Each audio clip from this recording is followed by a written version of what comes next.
Fotografitë e dasmës së saj qarkulluan gjithandej. Ryva Kajtazi së fundmi i dha fund beqarisë. E dëshmitoj për këtë janë ishujt Maldive. 20 ditë pas kthimit në Prishtinë, ajo na tregon për eksperiencën që kishte atje. E ndjekim bashkë materialin në vazhdim.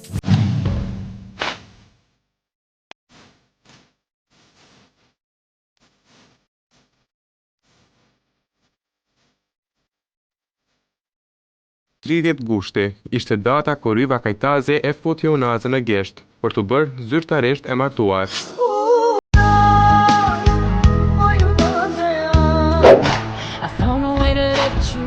Larg syrit të publikut dhe pa praninë e familjes, ajo bashkë me bashkëshorten e saj Fidanin u thuan drejt një ishulli.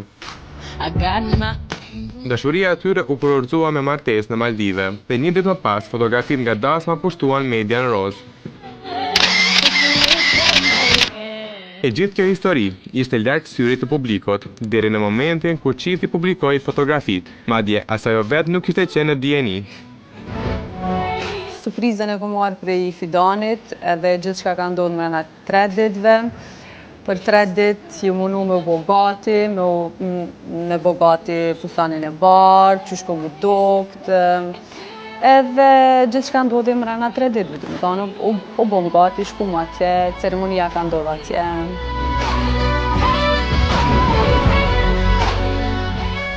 E gjitha ishte aranxuar nga Kosova.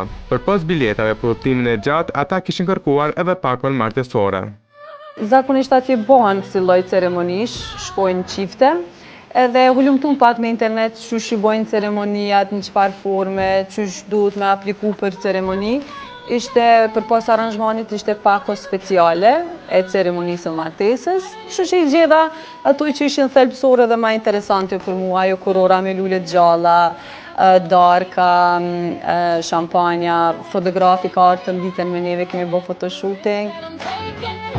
Ndryshe nga dasmat tradicionale që i mësuar të shohim, Ryva Kajtazi përjetoi një dasëm dhe muaj mjalti të veçantë.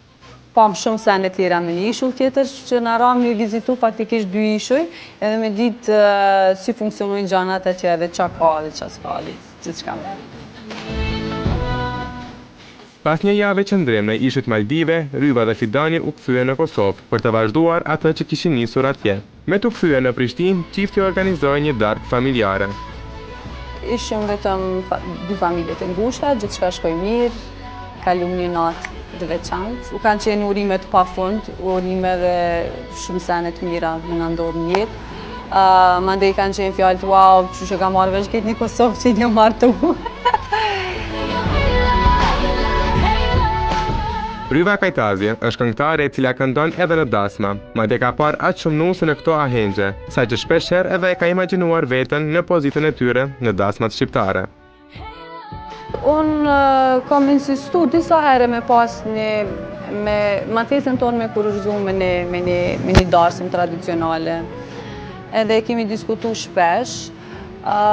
Fidani nuk ka qenë edhe shumë për një dasmë të tillë. Mandej me vetë faktin që ti do në organizu dhe do me bën një dasmë speciale, ajo do në angazhim të pafund edhe vetë sezona e verës është aq e ngarkuar për neve sa që unë s'kam mundësi më marrë edhe më përkushtu një dasmë qaq shumë.